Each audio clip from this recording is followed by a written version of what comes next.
देशातील राज्यातील सर्व बहुजन समाजाला निवासी बांधवाला प्रकाश पंडितच्या या यूट्यूब चॅनलच्या माध्यमातून सर्वांना बहुजन समाजातील महामानवाच्या क्रांतिकारक इतिहासाचा आणि जयंती दिन आणि समृद्धी दिनाच्या हार्दिक हार्दिक शुभेच्छा। समृद्धी दिनानिमित्त विनम्र अभिवादन। सर्वप्रथम मी आपणास विनंती करतो की आपण जर या यूट्यूब प्रकाश पंडित या यूट्यूब चॅनलला नवीन असाल तर आपण लाईक करा, कमेंट करा, सबस्क्राइब करा आणि शेअर करा अशी मी आपणास विनंती करतो। कारण आज काळाची गरज आहे की आपला समाज हा जागृत करणं, कारण शत्रू रात्रंदिवस समस्या निर्माण करण्यामध्ये, संकट निर्माण करण्यामध्ये व्यस्त आहे आणि आपला बहुजन समाज दिवसेंदिवस सुस्त होत आहे। म्हणून ही काळाची गरज आहे। म्हणून आपण आजचा हा अल्प परिचय कार्यक्रमाचा उद्देश आपण समजून घेऊया की नंबर 1, 25 मे 1930 काळाराम मंदिर सत्याग्रह स्थगिती नाशिक येथील त्या याला ही गेली, थांबवला गेला आणि 26 मे 1952 रोजी कोलंबियाच्या विश्वविद्यालयाने विश्वरत्न सिम्बॉल ऑफ नॉलेज भारतीय स्वराज्य शिल्पकार डॉक्टर बाबासाहेब आंबेडकर यांना डॉक्टर ऑफ लॉ ही पदवी प्रदान केली। नंबर 3 की माता रमाईजी आंबेडकर आज यांचा 27 मे 2025 रोजी 90वा समर्थ दिन निमित्त आज आपल्या सिंहगड सोसायटीमध्ये बहुजन Samaj Parivartan Sangh Sinhagad society Vadgaon Khurd Sinhagad road Nanded city Pune या ठिकाणी हा 22व्या कार्यक्रमाचे साक्षीदार आपण आहात। प्रथम मी आपल्या बहुजन महामानवाला तिरुवार अभिवादन करतो आणि कमी वेळामध्ये माता रमाईच्या समृद्धी दिनानिमित्ताने की आपल्याला परिचय करून देण्याचा प्रयत्न करतो। बांधवांनो, की माता रमाईजी आंबेडकर यांचा जन्म महाराष्ट्रातील रत्नागिरी जिल्ह्यातील दापोली जवळ वलन गावात झाला। त्यांचे वडील भीमपुत्रे वलंकर आणि माता रुक्मिणीजी त्यांचा जन्म पालनच्या महापुरा परिसरातील एका गरीब कुटुंबात झाला। त्यांचे वडील हरणे बंदरात आणि दाभोळ बंदरातून माशाच्या टोपल्यात बाजारात घेऊन जात असत। बांधवांनो, आणि विशेष म्हणजे की माता रमाईचे डॉक्टर बाबासाहेब आंबेडकरांशी लग्न 1906 मध्ये झाले। डॉक्टर बाबासाहेब आंबेडकरांना रमाईजीने शिक्षणाला विशेष परदेशात उच्च शिक्षण घेण्याच्या त्यांच्या प्रयत्नांना पाठिंबा देण्यात त्यांची अतिशय फार मोलाची आणि महत्त्वाची भूमिका त्यांनी बजावली। सामाजिक सुधारणा की सामाजिक न्याय आणि समतेच्या दिशेने त्यांच्या प्रयत्नांना पाठिंबा दिला। वारसा की भारतीय ज्ञान प्रणालीमध्ये माता रमाईजीचे योगदान अतिशय महत्त्वपूर्ण आहे, कारण त्यांनी शिक्षण आणि उपेक्षित समुदायाच्या सूक्ष्मीकरणाचा पुरस्कार केला। दुर्दैवानं माता रमाईजीचे 27 मे 1935 रोजी त्यांचे निधन झाले। आज त्यांची ओळख जगभरामध्ये भारतातील अनेक महत्त्वाच्या ठिकाणांना माता रमाईजीचे विद्यापीठांना नाव देण्यात आले आहे आणि त्यांच्यावर चरित्रात्मक असंख्य ग्रंथ, चित्रपट बनलेले आहेत। डॉक्टर बाबासाहेब आंबेडकरांचे संबंध की डॉक्टर बाबासाहेब आंबेडकरांनी त्यांना त्यांचे खरे जीवनातील सहकारी समजले आणि त्यांच्या यशात त्यांचा पाठिंबाचे महत्त्व बराबरी असल्याचे मान्य केले। माता रमाई बाबासाहेबजी माता रमाईला प्रेमाने रामू असे म्हणत। ओके, हा झाला आजच्या कार्यक्रमाविषयी अल्प परिचय। आणि म्हणून बांधवांनो, की आज आपल्या बहुजन समाज परिवर्तन संघ स्थापन होऊन हा विशेष महत्त्वाचा मेसेज आपल्या सर्व समाजाला आहे। नगर रोडला भीमा कोरेगावला क्रांती स्तंभाला बाबासाहेबांनी अभिवादन केलं. लक्षात घ्या इतिहास. ज्या भीमा कोरेगावच्या 1 जानेवारी 1888 लढाई, त्या लढाईमध्ये मूल्यवंशी बोलणं होते. काही लोकांचा भ्रम आहे की महाराज होते, बहुसंख्येने होते, पण ते मुस्लिम होते, ख्रिश्चन होते, पण मराठा सुद्धा होते. हे आपण लक्षात घेतलं पाहिजे. ते अडाणी होते, पण त्यांना शत्रूची आणि मित्राची ओळख होती. आज आपल्या देशामध्ये घराघरामध्ये शिकलेले झाले, डॉक्टर झाले, प्राध्यापक झाले, वकील झाले. मी सर्वसामान्यांविषयी बोलत नाही, मी शिकलेल्याविषयी बोलत आहे, याचं मला भान आहे. पण आपण भानावर या की आज डॉक्टर झाले, कलेक्टर झाले, तहसीलदार झाले, वेगवेगळ्या पदावर गेले, कुणी प्रतिनिधी आमदार झाले, खासदार झाले. पण आजही यांना याची 2 कारण असू शकतात. एक तर यांनी लाचारी स्वीकारली, मान्य करावं लागेल, गुलामी स्वीकारली, मान्य करावं लागेल. पण बाबासाहेबांचं प्रामाणिकपणे इमानदारीने काम करायला हे का करत नाही, हे अपमान म्हणावं किंवा भयमान म्हणावं किंवा गद्दार म्हणावं किंवा लाचार म्हणावं, हे आपण ठरवायचंय. बांधवांनो, वेळ अजूनही गेलेली नाही. आज देशातलं एकमेव संघटन भामशेप आहे. आपल्या मतभेद बाजूला सोडा. जसे आपण बुधवार बघा, देशामध्ये मंदिराला कमी नाहीये. मंदिर, चर्च, गुरुद्वारे, बुधवार भरपूर आहेत. त्या ठिकाणी आपण गेलो, डायरेक्ट मध्ये जात नाही, बाहेर चपला सोडतो, चपला बुट पायात लिवानं. तसे आपण आपल्यातले मतभेद बाहेर सोडा. आज देशाचं संविधान धोक्यात आहे. आज आपली गुलामीकडे वाटचाल सुरू आहे. पण लोकांना दारू पिण्याला, खाण्यामध्ये व्यस्त आहेत, सुस्त आहेत. याची कानोकान खबर नाही. ती काही दिवसापूर्वी वाचला असेल, समाज कल्याणाचा मंत्री म्हणतो की माझ्या खात्यातले पैसे दुसरीकडे वळले, मलाच माहिती नाही. काही दिवसापूर्वी केंद्रातला पण म्हणला, त्याची नाव पण घेणार नाही मी. त्यांचं खातं त्यांच्याकडे, त्यांची रक्कम गेलेली त्यांना माहिती नाही. मग विचार करा, हे फक्त शेतकऱ्यांनी जसं पिकामध्ये पिकाचे दाणे खाऊ नये म्हणून बुजवणे केले आहेत, तसे हे नामदारी बुजवणे आहेत. म्हणून आपण अशापासून काही अपेक्षा बाळगू नका. जे स्वतः गुलाम झाले आणि समाजाला गुलामीकडे घेऊन जात आहेत, हे जर थांबवायचं असेल तर आपल्याला संविधान सुरक्षित, तर बहुजन समाज सुरक्षित, समाज सुरक्षित तर देश सुरक्षित. तर ही आपल्या सगळ्यांची जबाबदारी आहे. म्हणून मी तुम्हाला काही राहिलं असेल, आपल्याला त्या लाईव्ह मध्ये, त्या कमेंट मध्ये कमेंट करा की तुम्ही ह्या मुद्दे सांगायचे राहिले होते. तर ते निश्चितच आपण आपले ते कमेंटची दखल घेऊन आपल्या पुढच्या व्हिडिओमध्ये ते राहिलेले मुद्दे मांडले जातील. आपण याची पुरेपूर काळजी घेतली पाहिजे. मला याची पण जाणीव आहे, माणूस हा चुकीचा पुतळा आहे. चुका प्रत्येकाकडून होऊ शकतात, परंतु माझ्या चुका काय असतील आपण सांगण्याचा प्रयत्न केला पाहिजे. ते आपल्याला दुरुस्त करता येतील. कारण आपण आपल्याला संविधानामुळे तरी ह्या बोलण्याचा अधिकार आहे. मनुस्मृतीचा बोलण्याचा अधिकार नव्हता, म्हणून आपण मान्य केलं रावणाला 10 तोंड होते.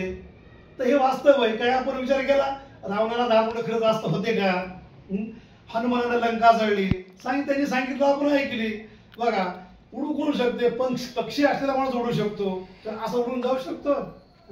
तर हीच चिंतनाचा विषय आहे. आणि म्हणून रात्र वैर्याची आहे. जर आपल्याला येणाऱ्या पिढीने संविधान वाचताल तर आपला सगळे सुखी. म्हणून आजही बघा, आजही अंधभक्ताच्या आपल्या देशामध्ये रात्रंदिवस आपापरच्या अंधभक्ताचा प्रचार माध्यमावर दाखवत आहेत. अंधश्रद्धा, कर्मकांड, दैववाद, हिंदू मुस्लिम याशिवाय बातम्याच नाहीत. आणि बहुजन समाजात जे जागरूक होत आहे त्यांचं विचलित लक्ष दुसरीकडे वळवण्यासाठी प्रयत्न करत आहेत. ही षडयंत्र आहेत, ही आपण समजून घेतले पाहिजे. यांच्या जाळ्यामध्ये अजिबात विश्वास ठेवू नका. आपला सोशल मीडिया हाच खरा मीडिया आहे.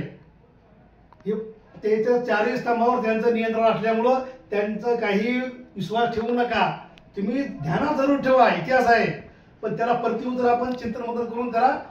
आपण त्याच्यावर एकीमुळे आपण आपला विजय होऊ शकतो. तुम्ही जेवढं गटतट करसाल तेवढा आपला सत्यानाश आहे. मी वारंवार सांगत असतो. म्हणून बाबासाहेबांनी बोर्ड दाखवले की एक संघटन, एक विचारधारा आणि एक विचार मंच असला पाहिजे. जर आपलं या महापुरुषाचं बघा तुम्ही की महापुरुषाच्या आम्ही वेगवेगळ्या जयंत्या साजऱ्या का, ठीक आहे, चांगले आहोत, पण आपल्या हक्क अधिकारासाठी आपण एकत्र आलं पाहिजे. बाबासाहेबांनी सर्वांना न्याय देण्याचा प्रयत्न केला, न्याय दिलेला आहे, कोणावरही अन्याय केलेला नाही. जे लोक चुकीचा प्रचार करतात की त्यांनी फक्त त्यांच्या समाजासाठीच केलं, तर बाबासाहेब तुम्ही त्यांचं ठीक आहे, काय हरकत नाही, त्यांनी सांगत असतील तर तुम्ही संविधान वाचून बघा की आर्टिकल एससी साठी कुठलं आहे, ओबीसी साठी कुठलं आहे, 39, 40, 42 हे बघा तुम्ही. 40 ओबीसी साठी आहे, 41 एसटी साठी आहे आणि 42 एसटी साठी आहे. आता बघा तुम्ही, जर बाबासाहेबांचा आपण बघा याच्यावरती डायसवरती दिलेला जो संदेश आहे की जा आणि घराच्या भिंतीवर लिहून ठेवा, तुम्हाला या देशाची शासन कधी समाज बनायचं आहे कल्पना करा. हा या संदेशाला देऊन किती वर्ष झाले? 1944 मध्ये दिलेला संदेश आहे मद्रास या ठिकाणी. आज त्या संदेशाला किती वर्ष होत आहेत तुम्ही अंदाज लावा.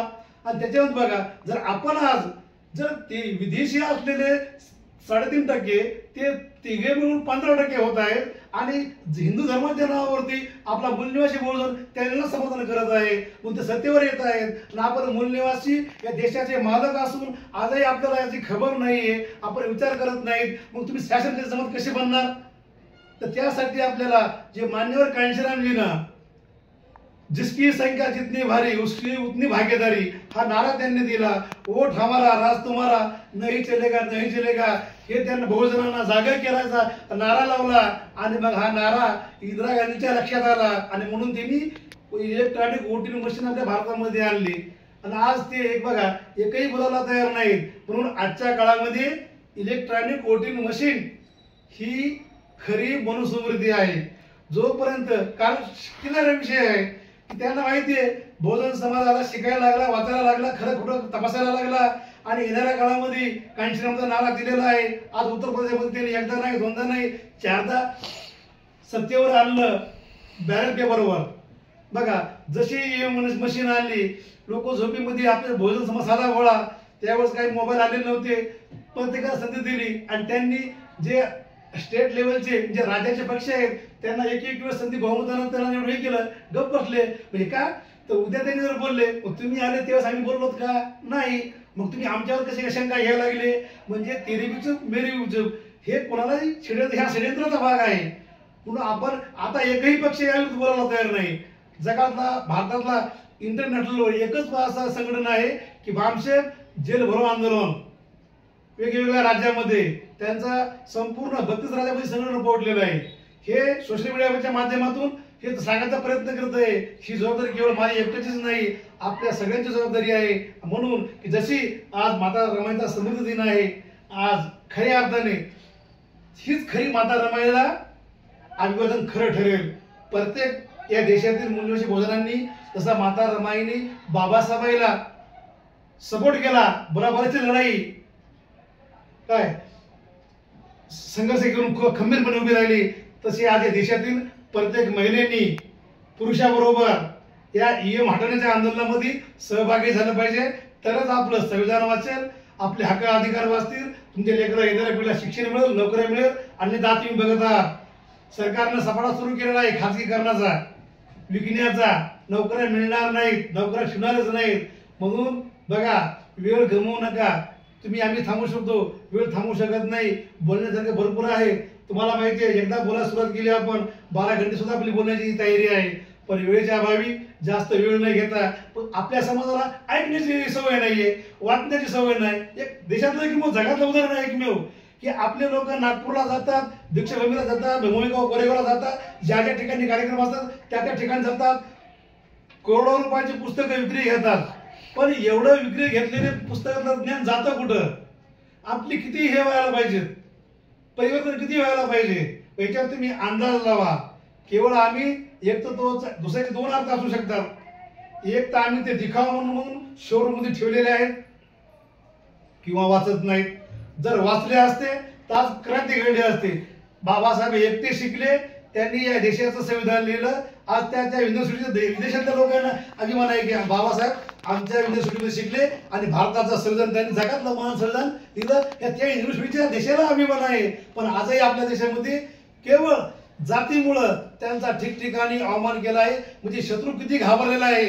आणि तरी ते काय म्हणतात हिंदू खतरे में आहे, हिंदू खतरे में आहे. बांधवांनो, एससी एसटी ओबीसी या देशाच्या मूलनिवासींनो तुम्ही सावध व्हा. या देशातला ब्राह्मण खतऱ्यात नाही, संविधान खतऱ्यामध्ये आहे. ब्राह्मण हिंदू धर्म खतऱ्यामध्ये नाही, तर ब्राह्मण खतऱ्यात आहे, लक्षात घ्या. कारण मला सांगा यांचं आज तुम्ही जर चिंतन केलं करा तुम्ही थोडा 5 मिनिटाचा वेळ घेईल, जास्त वेळ घेणार नाही. कारण बघा की आज केंद्रापासून राज्यापर्यंत काही ग्रामपंचायतीपर्यंत सगळी सत्ता यांची आहे. परत देशातील चारही लोकशाहीच्या स्तंभावर यांचंच नियंत्रण आहे. मग बघा, ज्यावेळेस आपल्या देशामध्ये इंग्रज होते, मुघल होते, पोर्तुगीज होते, परत मुघलांनी यांनी राज्य केलं, त्यावेळेस कधी हा धर्म खतऱ्यामध्ये आला नाही. आणि आता धर्म खतऱ्यामध्ये कसा आला, हा चिंतन करण्याचा विषय आहे. भारतीय संविधानाचा आर्टिकल 19 सर्वांना बोलण्याचा अधिकार आहे, सर्वांना आपापल्या धर्माचा प्रचार आणि प्रसार करण्याचा अधिकार आहे, कोणालाही विरोध करण्याचा अधिकार नाही. मग खतऱ्यामध्ये कसा येऊ शकतो, हा आपण विचार केला पाहिजे. पण हा मी विचार करतच नाही, कारण त्यांनी सांगायचं आम्ही ऐकायचं, ही परिस्थिती निर्माण आहे. म्हणून बांधवांनो, वेळ जीवनामध्ये फार महत्वाचा आहे, जीवनातला एक एक सेकंद महत्वाचा आहे. म्हणून आपण बघा, बाबासाहेब जर ही चळवळ यशस्वी करायची असेल तर वेळ, बुद्धी, पैसा, हुशारी आणि मेहनत या 5 गोष्टी ज्या ज्या संघटना करतात. फॉर एक्झाम्पल, बामशेफ हे जगातलं आजच्या पिरियडला आंतरराष्ट्रीय संघटना आहे. हे आपल्या याच्यामध्ये काय कमीत शंका असतील पण त्यांची विचारधारा सांगून ते खरं सांगायला की खोटं सांगायला हे तुम्ही त्यांना विचारू शकता. आणि बाकीचे कुणी संघटना असताना सांगताना दिसत नाही. आज ठिकठिकाणी बघा, मागच्या वेळेस दिल्लीमध्ये ईएमच्या विरोधामध्ये आंदोलन केलं. आपल्या महाराष्ट्रातला प्रमुख पक्ष असलेले शरद पवार त्या आंदोलनामध्ये उभे होते. दुसरी गोष्ट जेल भरो आंदोलन. तर बघा, म्हणजे हे असे जे जे बोलतात ते करतात. आता बुद्धगयाचं आंदोलन त्या विरुद्ध पण हे आहेत, पण या देशाचा मीडिया दाखवत नाही. इतर देशातून जगातून प्रतिसाद बोधगया मुक्ती झालीच पाहिजे म्हणून आंदोलनाला सपोर्ट करतायत. पण या आपल्या देशातला मीडिया जे नको दाखवायचं, जिथं वाद निर्माण होईल असं दाखवतात, सत्य दाखवत नाही. म्हणून आपला तो मीडिया नाहीये. म्हणून आपला खरा मीडिया हा सोशल मीडियाचा आहे. आणि म्हणून आपली चळवळ होण्यासाठी आपणही या चॅनलवरती जर कोणाला वाटत आहे किंवा आपण सपोर्ट केला पाहिजे तर आपणही मदत करू शकता. तर त्यासाठी आपल्या माहितीसाठी हा नंबर देत आहे मी की 9284 057114 यावरही आपण मदत करू शकता. तर आपण वेळ न घेता मी या ठिकाणी थांबतो. आपण आजच्या या आणि खरी तर परत एकदा तुम्हाला समोरून करून देतो की माता रमाईचा आजचा हा 90वा समृद्धी दिनाचं अभिवादन त्या दिवशी ठरेल जशी बाबासाहेबांनी महाडला मनुस्मृती जळली.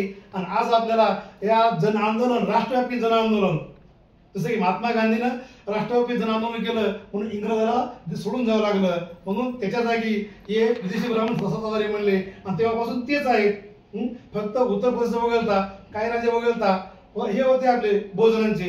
पण आता भोजन समाज संपलेला आहे. जोपर्यंत ईव्हीएम मशीन हटत नाही आणि ती जर ईव्हीएम मशीन हटवायची असेल तशी रमाईने साथ दिली बाबासाहेबाला, तशी प्रत्येक देशातील खांद्याला खांद्या लावून तशी तुमची जबाबदारी आहे. तशी मी पण या राष्ट्रव्यापी आंदोलनामध्ये होते आणि ईव्हीएम हटल्याशिवाय मी पण स्वस्त बसणार नाही, स्वस्त बसणार नाही. हीच मी आजच्या रमाई विनम्र आवेदन सभा प्रसंगी घेते.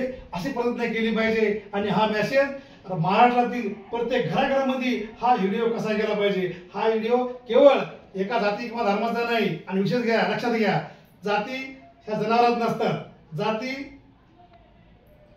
ह्या माणसामध्ये नसतात, जनावरात असतात, झाडामध्ये असतात. हे वारंवार सांगतो मी. पण आपल्या त्या डोक्यामध्ये हे हजारो वर्षापासून बसलेलं आहे म्हणून ते आपल्या डोक्यातली घाण काढावी लागेल. खरंच त्या जाती त्या जनावर बघा तुम्ही. फॉर एक्झाम्पल, एखादा माणूस नाही का अपघात झालेला आहे आणि त्याला आता रक्ताची गरज आहे, त्याला तुम्ही म्हणता का की नाही मला जनावरांचं रक्त लागते म्हणून धर्माचं रक्त पाहिजे म्हणून म्हणता का तुम्ही?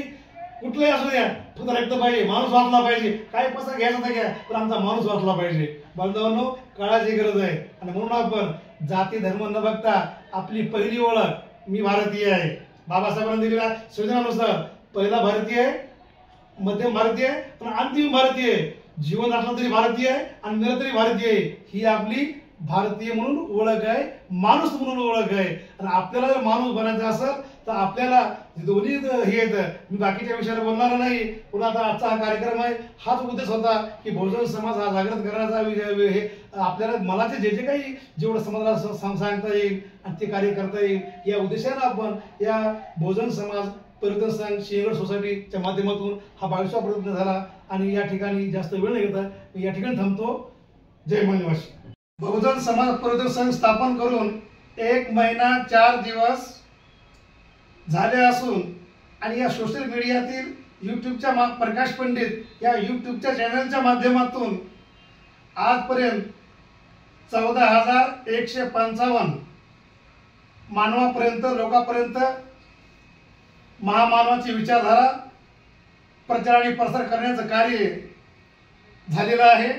ही आपल्यासाठी आनंदाची बाब आहे आणि यांचा आपला हा हेतूच आहे की डॉक्टर बाबासाहेब आंबेडकर यांनी आपल्या बहुजन समाजाला संदेश दिला की जा आणि आपल्या घराच्या भिंतीवर लिहून ठेवा, तुम्हाला या देशाची शासनकर्ती जमात बनायचं आहे। असे असंख्य बाबासाहेबांनी जे बाबासाहेबांनी क्रांतीचं पाऊल उचललेलं आहे त्या दिशेने आज बहुजन समाजाने आचरण करून काळाची गरज आहे की एकत्र येणं। पण खंत ही अशी वाटते की आपण बाबासाहेबाच्या 100% आज आपण जर टक्केवारी काढली तर 100% आपण बाबासाहेबाच्या विरोधामध्ये वागत असल्याचे दिसून येत आहे। हे माझं बोलणं कदाचित काही जणांना पटत नसेल, चुकीचं वाटत असेल, पण जसं आपण आरशामध्ये पाहिलं की आरसा आहे ते दाखवतो, तसं आपण स्वतःच्या मनाच्या आरशामध्ये आपण तपासलं पाहिजे काय मी बाबासाहेबांनी सांगितलेलं खरंच मी विचारधारा त्यांचा महान संदेश डोक्यामध्ये घेऊन वागण्याचा प्रयत्न करत आहे का? तर आपल्याला त्याचं उत्तर 100% येईल, होय मी बाबासाहेबांच्या विचाराशी बेईमानी केली, गद्दारी केली, हे सत्य कुणीही नाकारू शकत नाही। याचा पुरावा तुमच्या समोरच मी मांडण्याचा प्रयत्न करतोय। आपण तो मी विचारलेला आपल्याला जवाब म्हणा किंवा प्रश्न म्हणा किंवा पर्याय मांडलेला आहे, एकीकडे आपण त्याचं उत्तर शोधायचं आहे। हे तुम्हाला कळून चुकेल की आम्ही खरीच ही गद्दारी केली का बाबासाहेबांसंग प्रामाणिक इमानदारी राखली। आणि म्हणून बाबासाहेबांनी दुःखाने आग्र्याच्या रामलीला मैदानावर म्हणले की मला जे धोका दिला तो शिकल्या सवरल्या लोकांनी धोका दिला। हे वाक्य सत्य ठरत आहे। एकीकडे बघा संविधानाच्या माध्यमातून बाबासाहेबांनी हजारो वर्षापासून आपला बहुजन समाज हक्क अधिकारापासून वंचित ठेवला होता आणि त्यांना हक्क अधिकार जसे जसे संधी मिळेल ज्या वेळी त्यांनी आपल्या बुद्धीचा ज्ञानाचा वापर केवळ आणि केवळ स्वतःच्या कुटुंबासाठी न करता परिवारासाठी न करता त्यांनी संपूर्ण आपली बुद्धी सिम्बॉल ऑफ नॉलेज मधून अशी साऱ्या जगांना मान्य केलं आणि त्यांची आज 100% बुद्धी आपल्या बहुजन समाजासाठी देशासाठी आपण केली। पण हे आपलं दुर्दैव आहे की आजही आपण त्यांना जातीच्या आणि धर्माच्या चष्म्याने बघत आहोत। बांधवांनो, पूर्वी सांगायचे की रात्र वैर्याची आहे, पण आजची परिस्थिती आज पावला ठिकाणी शत्रूचा नजरा आपल्या बहुजनाकडे आहे। म्हणून त्याचे काही तुम्ही पडसाद पाहिले असतील। आज बघा शिक्षणाचा अधिकार हे संविधानामध्ये काही करू शकत नाहीत, म्हणून हे आज यांनी संविधानाद्वारे कार्य न करता हे मनुस्मृतीप्रमाणे कार्य करत असल्याचे आपल्या निदर्शनामध्ये नजरेमध्ये येत आहे। त्यांनी शाळा विकण्याचा सपाटा सुरू केलेला आहे, खाजगीकरण करण्याचा सपाटा सुरू केलेला आहे, नोकऱ्या कुठे आरक्षण संपवण्याचा सपाटा सुरू केलेला आहे।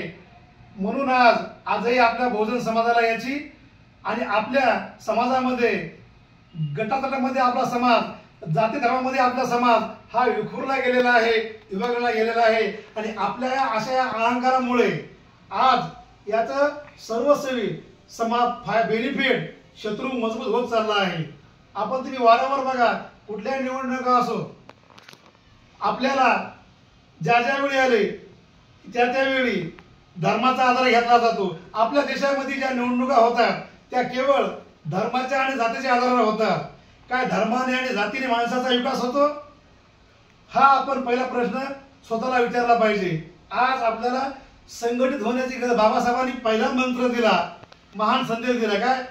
शिका, नंबर 1, नंबर 2 संघटित व्हा आणि नंबर 3 संघर्ष करा। तर हे आपण याची कुठेतरी समीक्षा केली पाहिजे। ही काळाची गरज आहे कारण शिकल्यामुळे काय होतं की ज्या व्यवस्थेने आपल्याला समजलं पाहिजे की व्यवस्था काय आहे. आज आपली देशाची व्यवस्था बाबासाहेबांनी संविधान लिहिण्याच्या अगोदरची जी व्यवस्था होती, जातीवादी व्यवस्था, धर्मवादी व्यवस्था आणि वर्णवादी व्यवस्था, अशा वेगवेगळ्या व्यवस्थेमध्ये आपला देश विभागला गेला होता. त्याला वेगवेगळ्या आणि त्याच्यामध्ये आजही आपल्या समाजाला हे वास्तव सत्य माहिती नाही. बघा नंबर कुठले, पहिली आपण समजा समजून घेऊया व्यवस्था कुठली. 3 प्रकार सांगितले ना तुम्हाला. जाती व्यवस्था, जातीची व्यवस्था कुठली, ब्राह्मण, क्षत्रिय, वैश्य, शूद्र, एक व्यवस्था झाली. आता 1 नंबर 1 हे ब्राह्मण हे विदेशी आहेत. हे आपल्या देशातल्या बहुसंख्य लोकांना बऱ्याच माहिती नाही. डीए येण्याच्या रिपोर्ट आलेला आहे, पब्लिक टाइम्स ऑफ इंडिया मध्ये सुद्धा आलेला आहे. याची खबर आपल्या आजही मूल्यवासी बांधवला नाही. आणि बहुसंख्येने लोकशाहीच्या 4 स्तंभावर विदेशी शत्रूचं नियंत्रण त्यांच्या कब्जामध्ये असल्यामुळं आपल्या बहुजन समाजाला याचं काहीही माहिती नाही. जे चळवळीमध्ये सक्रिय आहेत, जे बुद्धिजीवी वर्ग आहे. आता एक भामशेप नावाचं संघटन आहे, जे भगवान बुद्धांनी जे कार्य भिक्खू संघाच्या संघ स्थापन केला, त्यांची प्रेरणा घेऊन भामशेप एक संघटन बनलेलं आहे. आणि त्यांनी जे भगवान बुद्धांनी कार्य केलंय त्या विचारावर पाऊल ठेवून भामशेप हे SC ST OBC या समाजाला आपला इतिहास सांगून, महापुरुषांनी केलेला संघर्ष सांगून त्यांचा इतिहास सांगण्याचा प्रयत्न करत आहे, समाज जोडण्याचं कार्य करत आहे. तरी त्याला त्या समाजा भामशेपचे तुकडे पडावे म्हणून वेगवेगळ्या आमिषाला काही लोक बळी पडतात आणि त्या संघटनेतून बाहेर पडले जातात. मग अशामुळं तो आज शत्रू भामशेपचं नाव सुद्धा घ्यायला घाबरतो. म्हणून आज भामशेप हे संघटन इंटरनॅशनल संघटन बनलेलं आहे. राष्ट्रव्यापी संघटन बनल्याशिवाय आपल्या महामानवाच्या विचारधारा सांगून समाजाला जागृत करण्याचा आणि समाज पण त्यांना दिवसेदिवस या सोशल मीडिया या माध्यमातून आज जी समाजाची कदाचित हा जर सोशल मीडिया नसता तर आज आपल्या समाजावर SC ST मूल्यवासी बहुजन समाजावर किती अन्याय अत्याचार होत आहेत हे सुद्धा कळलं नसतं. आज तुम्ही पाहत असताल की संपूर्ण या देशातील मीडियाचे चॅनल सुद्धा या सोशल मीडियामध्ये आलेले आहेत. म्हणजे बहुजन समाजाची किती जेवढी प्रगती या सोशल वर्तमानपत्राने TV चॅनलच्या माध्यमातून 70 वर्षात झाली नाही. जसे ना काही हँड्राईडचे मोबाईल जर आले, माणसं बहुजन समाजाकडे आले आणि त्यांना काय आता पत्रकाराची गरज नाही, कुठल्या पेपरची गरज नाही. काही कुठली घटना अन्याय जर घडली, व्हिडिओ बनवला, युट्यूबला व्हायरल केला की तो 5-10 सेकंदामध्ये जिकडं तिकडं पब्लिसिटी होते. म्हणून आज सोशल मीडिया ही जगातली महान शक्ती बनलेली आहे. बांधवांनो, तुम्ही सुद्धा की आपण आपल्या जीवनातला अरे आपल्या देशामध्ये एक शोकांतिका वाटते, नको तिथं आपण करोडो रुपये खर्च करतो, पण चांगल्या कार्यासाठी आपण खर्च करण्यास फार आग्रह घेतो. बाबासाहेबांनी आपल्या महान संदेश सांगितलं आहे की हा समाजाचा गाडा मी इथपर्यंत आणलेला आहे, तुम्हाला पुढे नेता आलं तर ते पुढे घेऊन जा, पण कदाचित मागे तरी जाऊ देऊ नका. पण ते जर आपण बघितलं तर आज पहा आपण थोडी आपण एक विषय वेळ कमी आहे, एकच व्यवस्था सांगितली तुम्हाला ही जातीची झाली. दुसरी धर्माची, या धर्माचे ठेकेदार बघा या जातीने काय केलं, प्रत्येकाला कामधंदे वाटून दिले. बरोबर आहे. नंबर 1 ब्राह्मण, नंबर 2 क्षत्रिय, त्यांनी व्यापार करायचा.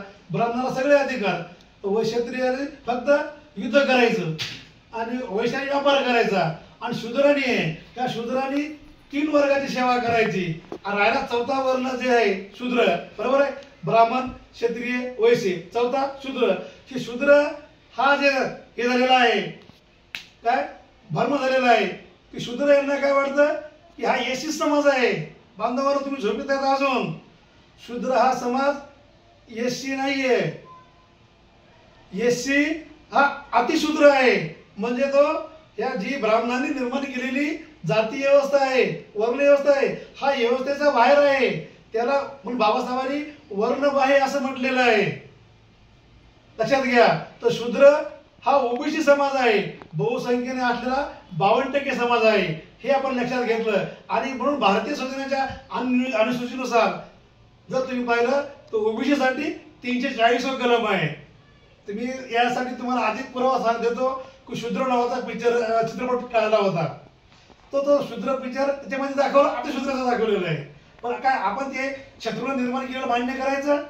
कदापि मान्य करायचं नाही, कारण त्यांची ही व्यवस्था गैरबराबराची आहे. पण कधी ब्राह्मण तुम्ही बघा, त्यांनी आंदोलन चालवले, पण त्यांनी कधी जाती नष्ट करण्याचं आंदोलन कधी चालवलं?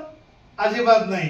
ते कधी आंदोलन त्यांना माहिती आहे, त्यांना शेंडा आणि गुळ माहिती आहे. कारण ते जसे इंग्रज बाहेरचे होते, डच आले, फ्रेंच आले, मुघल आले, हे जसे विदेशी आले तसे हे ब्राह्मण पण या देशातले मूळ रहिवासी नसून ते विदेशी आहेत. म्हणून बघा, जर एक विचार करा तुम्ही, मी सांगतो म्हणून ऐकू नका, तुम्ही स्वतःला प्रश्न विचारा. जर यांनी काय म्हणले की हे लायकीचे नाही, गुणवत्ता कोणाकडे आहे? ब्राह्मणाकडे आहे. किती गुणवत्ता आहे यांच्याकडं? मग जर गुणवत्ता यांच्याकडे एवढी आहे, मग आपल्या देशावर विदेशातले डच आले, फ्रेंच आले, मुघल आले, पोर्तुगीज आले, इंग्रज आले, सगळे लुटून गेले. मग त्यावेळेस यांचे देव का आले नाही अडवायला, किंवा यांची गुणवत्ता कुठे गेली? मग आपला देश गुलाम का झाला? बाबासाहेबांनी स्पष्टपणे म्हणलेलं आहे की जर सर्व मूळनिवासी बहुजनांना शस्त्र वापरण्याचा जर अधिकार असता तर हा भारत देश कधीच गुलाम झाला नसता. पण वास्तव आम्ही आपल्या बाबासाहेबांचा इतिहास वाचत नाहीत. तुम्ही आजही बघा, जगातलं एकमेव उदाहरण आहे, बाबासाहेबांनी फक्त हातामध्ये संविधान आणि बोट दाखवलं, यायच्या प्रत्येकाच्या घरी गेले का तुमच्या मुलाला शिकवा म्हणून. पण तो त्यांचा जिथपर्यंत या देशातील जगातील आज जगभरामध्ये बाबासाहेबांची जयंती मोठ्या उत्साहाने साजरा होत आहे. पण आजही आपण आपल्या देशामध्ये पण जयंती उत्सव त्याला तर अनुयायी म्हणता येणार नाही, अंधभक्तांनी म्हणावं लागेल. अंधभक्तांनी 14 एप्रिल पासून तर 30 एप्रिल पर्यंत इतकी थाटामाटामध्ये डीजेच्या तालावर इतका खर्च, पाण्यासारखा तुफान पैसा खर्च करतात. पण त्यांच्या बाबासाहेबांनी सांगितलेले विचार डोक्यात घेऊन आचरणात आणत नाही. ते कार्य करण्यासाठी जीवाची प्राण बाजी आहुती देण्यामध्ये तयार नाहीत. त्यांना बेकीमध्येच आनंद आहे. म्हणून वामन दादाला गीत लिहावं लागलं की नेतेगिरीचा छंद आहे पण काम भीमाचे बंद आहे. बसे भीमाच्या गादीवरी बिचारा तोच आनंद आहे. नेतेगिरीचा छंद आहे पण काम भीमाचे बंद आहे. पण बांधवांनो, ही विचार वेळ तुमच्यासाठी माझ्यासाठी थांबवू शकत नाही. ही काळाची गरज आहे आज. म्हणून तुम्ही आपल्या जीवनातला एक एक सेकंद महत्वाचा आहे. जास्त न वेळ घेता तुम्हाला एक सांगितली जाती व्यवस्था, धर्म व्यवस्था. धर्माने काय सांगितलं? शिक्षणापासून धर्म काय सांगतो? शूद्राला, आतशूद्राला शिकण्याचा अधिकारच नाही. मग त्यांचा विकास होणार कसा? काय सांगितलं? धर्मानं सांगितलं. धर्म कोणी दिला? देवाने दिला. तुम्ही हरिनानकाचं पुस्तक आहे का की ब्राह्मण एका भुजीच्या 2 बाजू आहेत म्हणून? त्यांनी चांगलं पुस्तक आहे, ते वाचलं पाहिजे. आणि आपण जास्तीत जास्त लोक लाखो करोडोनी पुस्तकं घेतात, खूप बोलण्यासारखं आहे, पण विषय कसा आहे, विषय बाजूला असल्यामुळे ते विषय बाजूला पडतो. नंबरची जाती व्यवस्था, धर्म व्यवस्था, यातल्या शिक्षण व्यवस्था त्यांच्या ताब्यामध्ये. म्हणजे बघा, ही जी व्यवस्था निर्माण केलेली आहे आणि ही व्यवस्थेचा कुठलाही असो, ब्राह्मण कधीही तोट्यामध्ये नाही. धर्म आले तिथं फायदा ब्राह्मणाचाच. आज बघा तुम्ही, देशातील जे प्रमुख आहेत ते संपूर्ण बुद्धीवर आहेत. बाबासाहेबांनी पुस्तक लिहिलं आहे देशाचा आपला इतिहास.